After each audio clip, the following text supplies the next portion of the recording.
부활의 주님이 요구하셨던 성령의 충만함과 서로의 죄를 용서하시라고 하는 그 하나님의 말씀, 제가 너무 은혜를 받아서 그냥 지나갈 수 없어서 지난주의 말씀, 서로의 죄를 용서하는 게 무엇인가, 각각 마음으로부터 하지 않는 용서는 가치가 없다고 하는 말씀, 마음으로부터 형세를 용서하지 않으면 그 결과는 음부, 옥에 갇힐 수밖에 없다고 하는, 천국과 지옥 판결의 기준이 되는 것은 결국은 마음이라는 겁니다. 마음.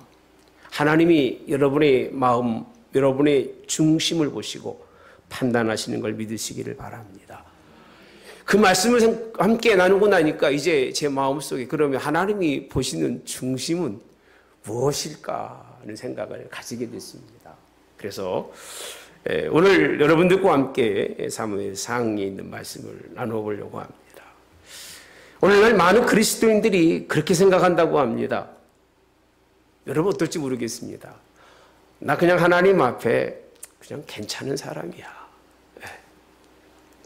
그렇게 생각하는 사람도 있는가 하면, 어떤 분은 나는 하나님이 나를 정말 알아줄 수밖에 없는 그런 나일 거야 라고 생각하는 사람, 어떤 사람은 하나님 앞에 합당하다고 생각하고 살아가는 사람도 있을 겁니다. 그 이유가 뭔가 보면 대부분의 사람들이 그렇습니다. 마음이 하나님께 어떻게 있느냐가 아니라 주일 성수하고 11조 생활하고 헌신 생활, 봉사 생활하고, 그러고 보면 하나님이 이 정도만 해도 그렇게 인정받을 만한 그런 사람이 아닐까라고 한 대부분이 그렇게 생각한다는 것입니다. 저는 근래에 코로나19 이후에 어떤 목사님 부부와 담화를 나누다가 제가 그런 말씀을 드린 적이 있습니다. 한국 교회는 가지 말아야 할 곳으로 가고 있다. 그러면서 제가 굳이 드린 말씀 것은 하나는 형식과 예식의 의식이 무너지며 그 얘기 표현했습니다.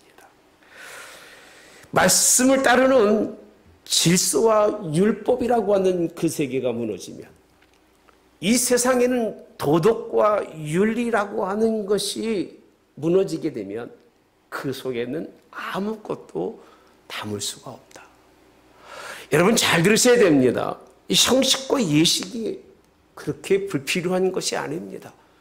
그런 것들은 다 울타리 같아서 다 하나하나 세워갑니다. 질서와 율법이라고 하는 것도 마찬가지입니다. 우리가 살아가면서 도덕과 윤리라고 하는 것들은 전부 하나하나의 중요한 요소, 울타리 같이 쭉 둘러치는 겁니다. 근데 이것이 없으면 아무것도 담을 수가 없습니다. 이것을 바탕으로 해서 무언가를 담을 수 있고, 이것을 바탕으로 무언가를 세워갈 수 있는 것이 하나님의 역사인데, 한국교회가 코로나19로 가장 위험한 것은 뭐냐? 이게 무너졌다는 거예요. 이게 무너지고 나니까 담을 수 있는 것이 없다. 여러분, 예배를 드려도 하나님께 예배 드리는 이 예배의 의식이 얼마나 중요한지 몰라요. 이 예배의 의식이 있기 때문에 하나님을 만날 수 있는 거예요. 그러니까 만나는 통로인 것이고 만나는 하나의 과정인 예배인 거지, 예배가 중요하지 않다라는 얘기는, 중요하다는 얘기도 아닙니다. 이걸 통해서 하나님을 만난다는 거예요. 이걸 통해서 하나님 만날 방법이 이것밖에 없습니다. 얼마나 중요한지 모릅니다. 헌금도 마찬가지입니다. 헌금을 드림을 통해서 내 삶 속에서 하나님이 나를 이끌어 오신 것을 고백하는 겁니다. 헌신하고 봉사를 통해서 내가 하나님 앞에 살아있는 것, 하나님이 나의 삶 속에서 내게 원하는 것을 갚아드릴 수 있다는 겁니다. 여러분, 보이는 것과 보이지 않는 이 둘의 관계는 굉장히 중요하고 큰데, 우리는 어디에 더 많은 비중을 두고 오늘 우리가 하나님 앞에 서야 하느냐는 것이 오늘 본문의 말씀의 초점입니다. 외적인 요인이 커야 내적인 역사도 일어납니다. 여러분, 외적인 보이는 역사가 없으면 내적인 일은 일어날 수가 없습니다. 여러분, 하나님의 아무리 큰 뜻이 있어도 우리가 이런 모임을 통하지 않고서는 받을 수가 없습니다. 하나님이 아무리 큰 것을 우리에게 주고자 하더라도 하나님은 이런 과정을 통해서 우리에게 은혜 주는 걸 믿으시기를 주님의 이름으로 원합니다. 저는 그래서 오늘 말씀을 통해서 여러분들과 함께 나누려고 하는 것이 뭐냐? 오늘 우리가 보는 것과 하나님이 보시는 시각의 차이가 다르다는 거예요. 오늘 본문의 말씀의 배경을 잠깐만 설명해 드리겠습니다. 이스라엘 백성들이 왕을 구합니다. 왕을 통해서 이스라엘 백성들이 하나님 앞에 더 가까이 가게 하려고 하나님은 왕을 세워주시죠. 그렇죠. 그 왕은요, 왕의 그릇을 통해서 하나님께 더 복종하고 왕이라고 하는 크게 세워주셨으니까 더 하나님께 순종하고 하나님께 나아가기를 원하는 것이 하나님의 방법이시신데, 오늘 사울 왕은 첫째 왕으로 된 후에 처음 가졌던 겸손도 버리고, 그리고 가면 갈수록 오히려 본색이 드러나서 교만하고 명령에 불순종하고, 오죽했으면 하나님이 번제와 다른 제사를 그의 목소리 청종하시는 것을 좋아하신 같이 좋아하시겠나이까. 순종이 뭐보다 제사보다 낫고 듣는 것이 쇠양의 기름보다 나으니라. 이 말씀을 하셨을 거예요. 그만큼 이 첫째 왕이었던 사울 왕은 전혀 하나님의 말씀에 순종하지 않습니다. 하나님은 그 모습을 보면서 얼마나 힘들어 하시는지 몰라요. 그는 그만한 자격이 있는 사람이었습니다. 사람의 눈으로 볼 때 키도 크고 그가 얼마나 부모님을 많이 생각하는지 몰라요. 그리고 선지자의 오늘 자란 사무엘을 만나러 가는데도 불구하고 어떻게 우리가 빈손으로 사무엘 선지자를 만날 수 있으냐, 그렇게 염려하고 걱정했던 사람이 사울이에요. 그런 외형적인 모습은 잘 갖춰져 있는데 막상 그 속에 하나님의 것을 아무것도 담을 수 없는 그 속사람은 그저 그런 하나님의 사람이었기 때문에 사무엘상 15장 35절에 보면 그렇게 표현하고 있습니다. 사무엘이 죽는 날까지 사울을 다시 보지 아니하였으니 이는 그가 사울을 위하여 슬퍼함이었고라고 되어 있습니다. 슬퍼했다고 표현합니다. 예. 그리고 여호와께서는 사울을 이스라엘 왕으로 삼으신 것을 뭐하였더라? 후회하였더라.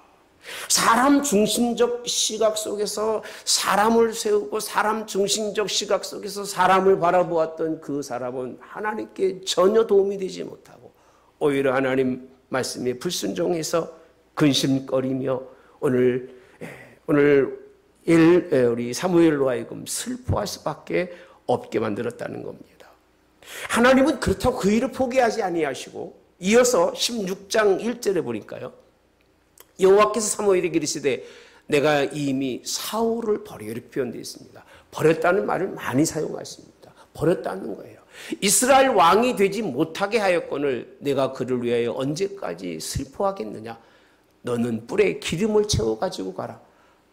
내가 너를 베들레헴 사람 이새에게로 보내리니, 같이 봅시다. 시작. 이는 내가 그의 아들 중에서 한 왕을 보았느니라 하시는지라. 여러분 봅시다. 왕을 보았다고 하나님은 말씀해 주고 계세요. 제가 이 말씀을 준비하면서 정말 많이 생각했습니다. 왜 그러느냐 하면 중심을 보시는 하나님에 대해서 성경이 그렇게 많은 부분을 설명해 주고 계시진 않아요. 여러분들도 하나님을 중심을 보시는데 어떤 중심을 어떻게 보시고 성경에서 어떤 근거로 우리가 많은 생각할 수, 물론 신약에서는 예수님의 마음에 대해 설명하고 있습니다만은 이렇게 자세하게 설명되어진 부분이 그렇게 많지는 않습니다. 하나님은 포기하지 않으셨어요. 그리고 누구를 찾았느냐? 내가 한 사람을 보았는데 그 사람이 왕인데 이미 왕이 되어진 것을 하나님이 보신 것으로 설명해 주고 있습니다. 그래서 그 왕을 세우기 위해서 2절 이하의 말씀을 보면 거기 가면 이제 큰일이 나니까 어떻게 갈 수 있겠습니까? 라했더니 하시는 말씀이 여호와께서 이르시되 너는 암송아지를 끌고 가서 말하기를 내가 여호와께 뭘 드리래요? 제사를 드리려 왔다 하고 이렇게 표현합니다. 제사 드리러 간 거예요. 제사 드리러 간 거예요. 근데 실상은 제사 드리러 간 것이 아니라 누굴 찾아갔어요? 왕을 세우러 가는데 그 얘기입니다. 왕을 세우는 것이 하나님의 목적이었고 제사를 드리는 것은 하나의 방법을 통해서 제사라는 방법을 통해서 왕을 찾아가셨던 분이 하나님이었던 것이 오늘 본문에 있는 말씀이 드러나는데 이 말씀이 얼마나 중요한지 모릅니다. 그래서 이제 그 집에 갔습니다. 6절에 있는 말씀이 보니까 그렇게 표현하고 있습니다. 그들이 오매. 그들이 누구냐? 아들들입니다. 사무엘이 엘리압을 보고 마음에 이르기를 여호와의 기름 부으실 자가 과연 주님 앞에 있도다 하였더니 이렇게 표현합니다. 큰아들을 보니까 막 얼마나 막 마음이 기쁘고 좋은지 몰라요. 야, 이제 이 일은 하나님이 나로 이렇게 이 일을 보게 하시려고 하나님이 나를 이곳에 보냈구나 라고 생각하면서 겉모습이 얼마나 훌륭했는지 푹 빠집니다. 푹 빠져서 이제 그를 기름 부으려고 그렇게 준비합니다. 기도하는 사람이었잖아요. 기도하는 사람. 우리는 기도한다는 이유 때문에 잘못 보는 게 너무 많아요. 그래서 저는 여러분 사람 보기 전에 기도를 한 번 하지 마시고 2번 하시고 2번도 안 되면 3번 하시고 지속적으로 우리 기도해야 됩니다. 그럼에도 불구하고 외형을 보는 위험한 시각을 그가 가지고 있었다는 겁니다. 사무엘이 그 정도의 시각을 가지고 있었다면 이스라엘의 그 누가 어떤 시각을 가지고 있었을까? 오늘날의 사람들이 눈이 너무 좋아서 잘 보죠. 잘 봅니다. 어떻게 잘 보느냐 하면 선악과를 딱 보고 나니까 먹음직하고 그죠? 보암직하고 지혜롭게 할 만큼 뭐한지라? 탐스러운지라. 자기 시각 속에서 자기가 보고 자기가 죄에 빠진 것처럼 마찬가지 사무엘이 큰 위험 속에서 빠질 수밖에 없었습니다. 그를 왕을 세웠다면 2대 왕도 누구랑 같았을까요? 사울왕과 별 바를 따가 없다는 말씀입니다. 하나님께서는 그렇게 표현합니다. 너희가 바라보는 시각은 독소가 있으니까 신앙의 눈 속에서의 그런 독소적인 요소가 얼마나 많은지 모릅니다. 바로 보지도 못하면서 불구하고 본다고 생각하고 깨닫지도 못하면서 깨우쳤다고 생각하고 살아가는 그 허울이 얼마나 무서운지 모르는 것이 오늘 주시는 하나님의 말씀입니다. 사랑하는 성도 여러분들, 우리는 겉모양에 따라서 인생을 사는 경우가 참 많습니다.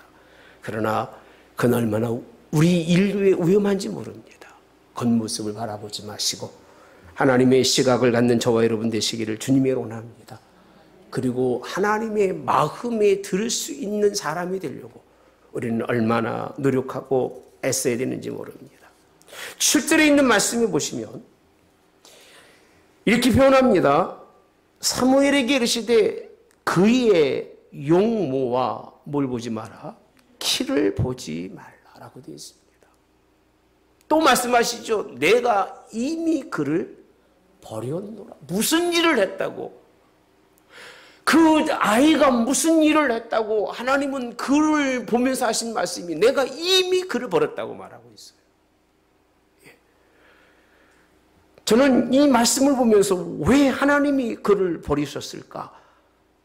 제사 드리라고 해서 제사 드리는 자리에 왔고 갇혀 입으라고 해서 갇혀 입고 왔음에도 불구하고 하나님은 사무엘을 통해서 그를 버렸다고 그 마음속에 그의 부정적인 모습을 심어주고 계실까? 그러면서 하시는 말씀이 뭡니까?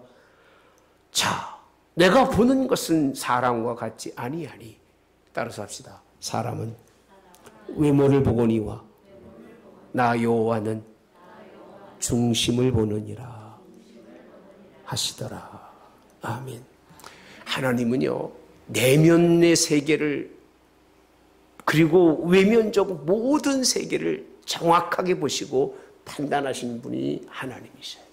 왜? 그는 전능하신 하나님이시기 때문에 그렇게 판단하시는 걸 믿으시길 바랍니다. 나의 가장 깊은 내면의 세계를 볼 수 있는 분은 딱 하나님 한 분이에요. 그리고 누구지요? 나예요. 전 가끔 그런 표현을 합니다. 사람은 속여도 자신은 속이지 말라는 표현을 합니다. 사람은 속아 넘어갈 수밖에 없지만 자기 자신은 자기 자신이 너무 잘 아는 거예요. 그런데 그 자기 자신도 속이는 사람은 하나님의 사람으로 하나님이 부르지 않는데, 엘리압을 비롯해서 아비나답, 그도 지나가게 합니다. 근데 그냥 그렇게 자기가 볼 때는 다 괜찮아 보였을 겁니다. 그럼에도 불구하고 여호와께서는 택하지 않으셨다고 말합니다. 장자가 얼마나 잘났겠어요. 예. 얼마나 외모가 훌륭하고 특출했겠습니까? 둘째도 마찬가지입니다만 다 지나갑니다. 그러면서 하나님 말씀해 보니까 11절에 또 사무엘이 이새에게 이르되 내 아들들이 다 여기 있느냐, 다 지나간 거예요. 11절에 있는 말씀입니다. 다 지나갔어요. 그렇게 생각하고 이제 있는데 가만히 보니까 이렇게 말합니다. 이새가 이르되 아직 막내가 남았는데 그는 양을 지키나이다 라고 말씀합니다. 양을 지키나이다. 여러분, 다른 자녀들과는 달리 이 자리에 참석하지도 못하고 뭐를 지키고 있어요? 양을 지키고 있는 사람. 하나님은 그 먼 곳에 있어도 그 사람의 마음의 중심을 읽으신 하나님. 그리고 그를 누구로 세우시고자, 왕으로 세우시고자 준비하셨던 하나님인 걸 믿으시기를 주님의 원합니다. 여기서 비교되는 게 한 가지가 뭔지 아십니까? 15장 제가 묵상의 말씀에서 여러분들에게 읽어드리지 않았으면 이 말씀이 이해가 안 될 겁니다.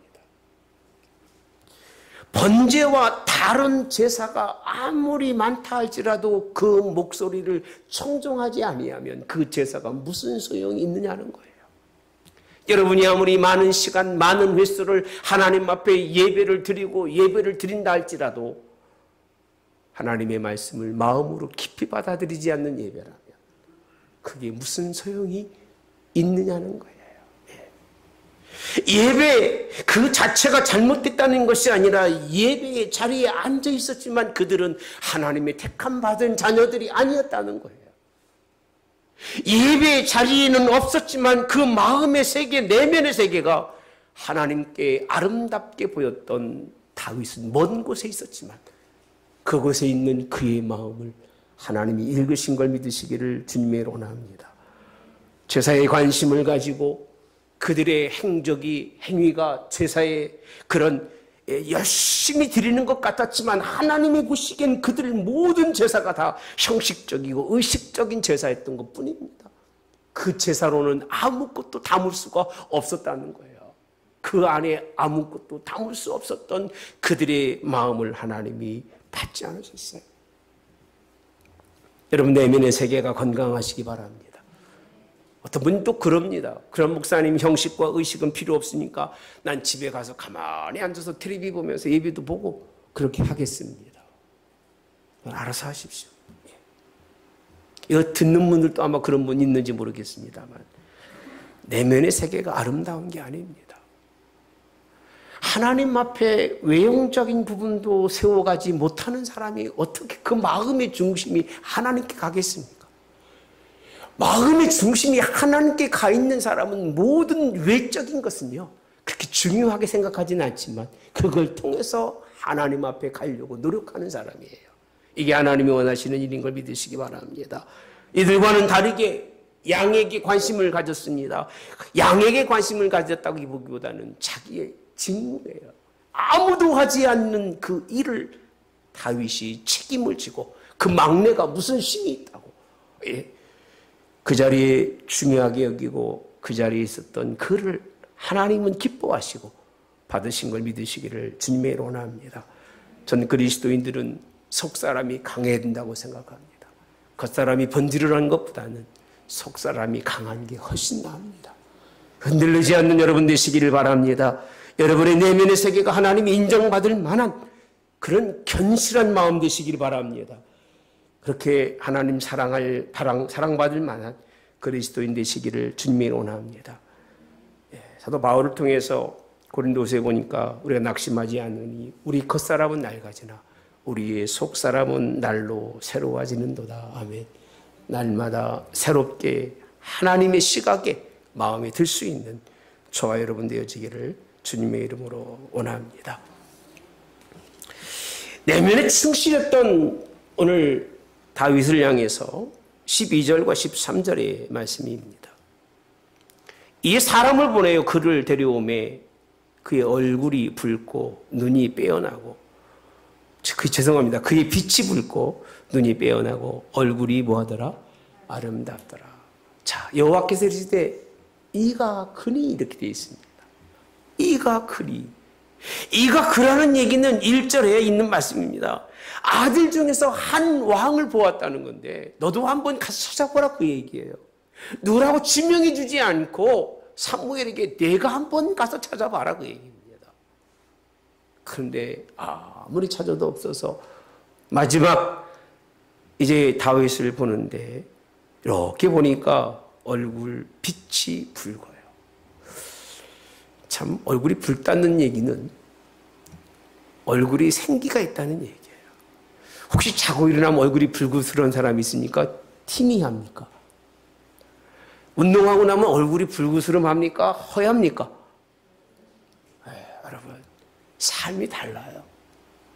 삶이 달라요. 얼굴 빛이, 그의 빛이 붉다고 하는 얘기는 그가 얼마나 바쁘게 얼마나 쉬지 아니하고 자신의 인생의 삶을 살았는가를 비춰주는 거예요. 얼굴이 하얗고 뽀얀 사람들이 인기가 좋잖아요. 그죠? 저는 시커머리해가지고 별로 인기가 없어요. 어디 쓸만한 데가 한 군데도 없는데. 그러면서 하시는 말씀이 이렇게 말씀합니다. 이가 크니 일어나 기름을 부으라. 할렐루야. 13절입니다. 같이 볼까요? 사무엘이 기름 뿔병을 가져다가 그의 형제 중에서 그에게 부었더니 그날 이후로 다윗이 여호와의 영에게 크게 감동되니라. 잠깐만요. 여호와의 영에게 어떻게 해요? 크게 감동되니라. 이 부분을 다시 설명하면 그가 그 마음 속에 하나님이 합당한 사람으로 비춰졌었을 때에 하나님은 그 마음 속에 하나님의 영으로 할렐루야 크게 충만하도록 채워주신 걸 믿으시기를 주님의 이름으로 원합니다. 아마도 다윗은 양들을 이끌고 왕궁이 아니잖아요. 들판을 휘비고 다닙니다. 사자나 공 같은 맹수가 만나면 두려워하고 걱정스러울 텐데 그 젊은 아이가 담대하게 맹수와 싸워 이기는 삶의 승리자가 그 사람. 누가 봐서 이기는 것이 아니에요. 누가 있어서 이기는 것이 아니에요. 누구랑 더불어 이기는 것이 아니라 홀로 이기는 거예요. 홀로. 신앙은 홀로 가는 겁니다. 홀로 이겨야 되는 거예요. 누가 무엇을 하든 누가 무슨 일을 하든 자기의 신앙과 자기의 믿음은 변하지 않고 나가는 것인 걸 믿으시기 바랍니다.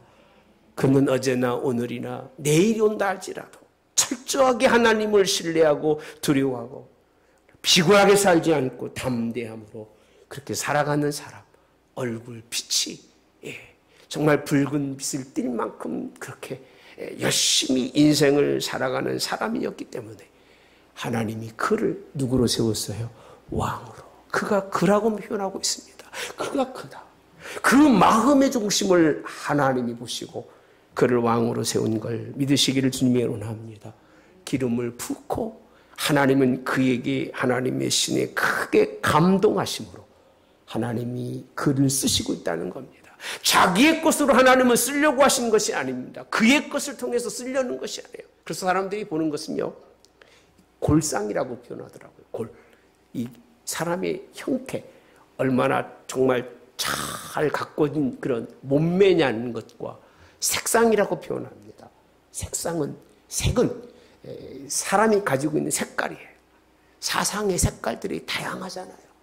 하나님 그런 거 가지고 있는 사람은 교회에서 안 쓰십니다. 목사도 똑같은 것 같아요. 자기 색깔이 있고 무슨 신학적 사고가 있고 이런 사람은 하나님은 쓰시지도 않고 그런 사람 써봐야 교회 망할 수밖에 없는 거예요. 다 버리고 오직 성령 하나님의 영이 충만한 백성을 하나님이 쓰신다는 걸 믿으시기를 주님이 원합니다. 그에게 내면의 세계를 그것으로 충만하게 하셔서 하나님의 말씀 밖에는 다른 것을 생각하지 아니하고 다윗이 얼마나 하나님을 사모하는지 시편에 보면 나옵니다. 그 시를 보면요 정말 하나님 사랑하는 걸 느껴요. 그 내용 속에서 성전을 사랑하고 하나님 사랑하는 걸 느껴요. 그 중심이 왜 그에게 하나님의 영으로 충만하셨기 때문에 그를 사용하신 걸 믿으시길 바랍니다. 제가 이렇게 설명하는 이유가 있습니다. 여러분 하나님 여러분 마음을 보십니다. 그 마음을 하나님을 향한 마음도 보시지만 여러분 각각 형제를 향해서 어떤 마음을 가졌는지도 누가 보신다고요? 하나님이 보셔요.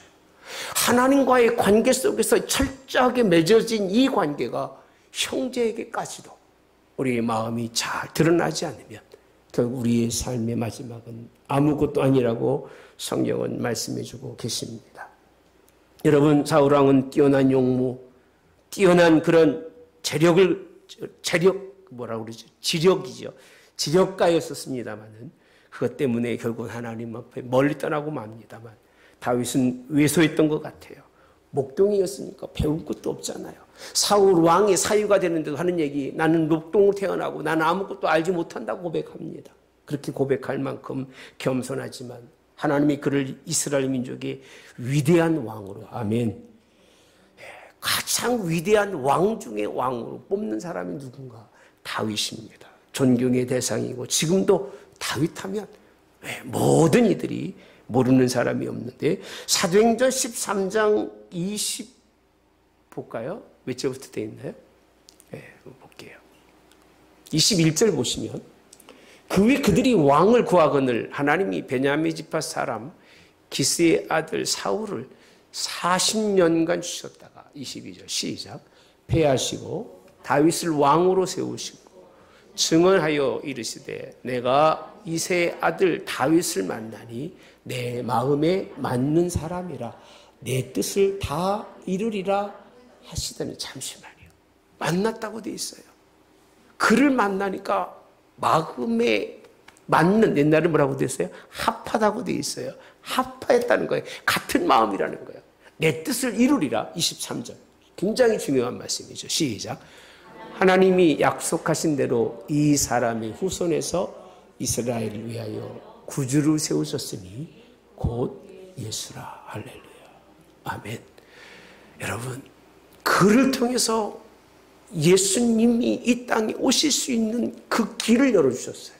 얼마나 복된 하나님의 사람인지를 마태복음 1장을 보면 믿음의 조상 아브라함 그리고 왕통이라고 말하죠. 영적 궤도가 되는 다윗을 통해서 예수 그리스도가 오시는 것이 단순한 사건이 아닙니다. 그 이유는 다른 것 때문에 그런 게 아니라 모든 사람들이 자기 스스로 자기를 바라보면서 나는 괜찮은 사람인 줄 알고 자기 중심은 하나님과 멀리 떨어졌음에도 불구하고 마음의 양심이 화인 맞아서 그게 얼마나 하나님 앞에 죄인지도 모르고 살아갔는데 다윗은 그렇지 못했습니다. 그런 마음도 없었고 그런 생각도 없었고 그저 하나님만 바라보고 인생을 살았을 때에 하나님이 그를 통해서 놀라운 이 역사를 이루신 걸 여러분 믿으시기를 주님이 원합니다. 하나님이 여러분을 보시는 것도 외형적인 게 아닙니다. 얼마나 공부를 했느냐가 교회에서는 중요하지 않고 무슨 재산이 있느냐도 중요하지 않고 키가 작으냐 크냐도 중요하지 않아요. 하나님이 여러분 바라보시는 것은 오직 그 마음의 중심이 얼마나 하나님께 있느냐는 거예요. 근데 그것만 보시는 것이 아니라 여러분들이 신앙생활하면서 하나님의 뜻이라고 생각하며 믿었던 모든 그런 의식적이거나 형식적으로 갖춰야 할 행위들, 그 행위들을 울타리로 해서 하나님은 여러분을 사용하시고 여러분에게 복 주시는 걸 믿으시기를 주님이 원합니다. 저는 다윗의 행위와 그런 내적인 그런 깊은 하나님을 향한 순종을 하나님이 보시는 마음이라고 생각합니다. 이제 여러분의 마음이 하나님께 드러나되 하나님께만이 아니라 각각 마음으로부터 형제를 용서하시는 그런 마음이 있기를 주님이 원합니다. 그런 마음을 가지고 있어야만이 하나님이 여러분들을 인정하셔요. 그리고 그런 마음을 가지고 있어야만이 하나님 나라의 때에 여러분 쓰임받는 하나님의 사람이 되는 걸 믿으시기를 주님의 이름으로 원합니다. 사람들이 바라보는 모든 외적인 것, 학벌, 사회적 지위, 소유, 능력, 모든 것이 외적인 겁니다. 그래서 그걸 가지고 서로 도토리 키재기 한다고 그러죠. 얼마나 크냐라고 키재기 하지만 하나님은 절대 그렇지 않습니다. 중심을 보시는데 중심은 여러분의 사람됨이에요. 사람됨. 저는 늘 그렇게 표현합니다. 성도가 되기 전에 먼저 인간이 좀 되라. 그렇게 표현합니다. 인간도 안 되는데 성도가 되면 이게 무슨 교인이겠습니까? 교인이 될 수가 없어요. 네. 사람이 되고 난 후에 성도가 되는 거지. 짐승맛도 못한 사람이 성도가 되고 나니까 교회가 욕먹고 교회가 가치 없어지는 거예요. 사람이 되시기를 바랍니다. 사람이 됨됨이가 되는 거예요. 그래서 그 주어진 모든 일에 오늘 하나님 앞에 설 때에 하나님 그 순수한 것을 보시고 신앙적에 부족한 것이 있어도 그를 통해서 하나님이 일하시는 것이 하나님의 역사입니다. 전 앞으로 하나님의 교회에 직분자를 세운다면 신앙 외로는 볼 것이 없다고 생각합니다. 말씀을 듣는 태도와 그리고 하나님 앞에 얼마나 그 중심이 바로 있는가가 중요한 것이 일꾼이지. 다른 것으로 일꾼 세우면 얼마 안 가면 다 지 길로 갑니다. 제 길로 가고 남질 않아요. 하나님은 우리의 중심을 보시고 그 얘기입니다. 중심을 보시고 하나님은 그에게 성령의 충만함을 허락하시는 걸 믿으시기 바랍니다. 이 사건은 부활 후에 성령의 충만함을 받으라 하시면서 서로의 죄를 그런 용서하시라는 말씀과 다를 바가 없습니다. 그 그릇에 하나님은 기름을 부으신 하나님, 성령의 충만함을 부어주신 하나님. 그래서 성령 충만하다는 얘기는 저는 함부로 쓰지 않고요. 누가 방언을 하든 영적으로 뭐 하든 전혀 개의치 않아요. 예. 지금 목회하는 가운데 한 집사인데 집사도 아니죠. 어느 날 갑자기 목사 됐다고 왔어요. 동네로. 제가 기가 찼어요. 기가 차서 한번 온다고 그러길래 왔더니 아는 교회 어떤 목사님이 자기한테 안수기도 받았다 그래서 내가 혼꾸명 냈어요. 예. 당신같이 그렇게 믿음의 신앙생활하는 사람이 어디 가서 3개월 만에 목사 안수 받고 와서 목사라는 얘기를 꺼내는 게 얼마나 하나님께 부끄러운 줄 아느냐고. 너 스스로가 내 속을 좀 보라고 그랬어요. 예. 저는 예나 지금이나 할 얘기는 합니다. 아닌 건 아니라고 합니다. 예. 얼굴이 빨개서 그냥 갔어요. 예.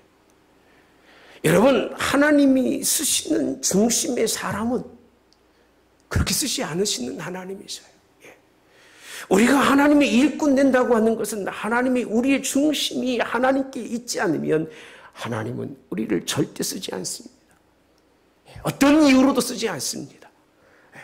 여러분, 잠시 잠깐 사용받는 것이 하나님의 뜻이 아니라 악한 쪽으로 사용받을 수 있어도 하나님이 영원한 나라의 예수 그리스도의 그 세계를 이루기 위해서는 반드시 그 마음에 합한 하나님의 백성을 사용하시는 걸 믿으시길 바랍니다. 이 땅의 사람들이 지혜로워지니까 요즘은 그렇게 말합니다. 사람을 잠깐 판단하고 세월이 흘러고 난 다음에 아유, 저 사람 아니야. 욕하는 사람 참 많습니다. 마음이 아름답지 못하고 상식 이하의 행동을 하면 하는 말이 뭔 줄 아십니까? 아유, 배운 것도 그런 못하는 사람, 월급값도 못하는 사람이라고 흉보는 사람들을 참 많이 봅니다. 사람도 그렇게 사람을 판단하는데 하물며 하나님이 우리를 어떻게 판단하실까를 생각해 보시고 중심에서 나오는 하나님의 관계가 있기를 주님의 이름 원합니다. 이 말씀을 준비하면서 제가 나름대로는 이것이 정말 중요하구나. 오늘날 제사 예배만 전부라고 생각하고 예배만 드리면 나는 괜찮은 사람이고 그저 11조 예물 드리면 하나님은 나에게 괜찮은 사람이라고 인정하시겠지라고 생각한다면 착각입니다. 철저하게 전부를 드리십시오. 마음을 예배를 통해서 드리시고, 할렐루야. 더 드릴 수 없는 것을 헌금을 통해 드리시고, 내가 더 하나님께 충성할 수 없어서 하나님께 헌신하고 봉사로 드려져야 그게 중심이 있는 마음이지, 그것이 없는 것은 외형적인 것이고 외식적인 것은 하나님이 그렇게 기뻐 받으시거나 그렇게 원하지 않으신다는 것. 그래서 그런 사람은 하나님 앞에 갔을 때 다 잃어버리는 거예요. 이 땅에 죽으라고 하고 욕먹고, 오늘 말씀도 그렇잖아요. 예배 드린다고 다, 이 형제들이 다 모여서 사무엘 앞에서 다 차려입고 나왔지만 하나님이 얼마나 단호하게 말씀합니까? 버렸다는 얘기는 아예 그냥 취급을 안 하겠다는 얘기입니다. 버렸다고 그렇게 표현하시잖아요.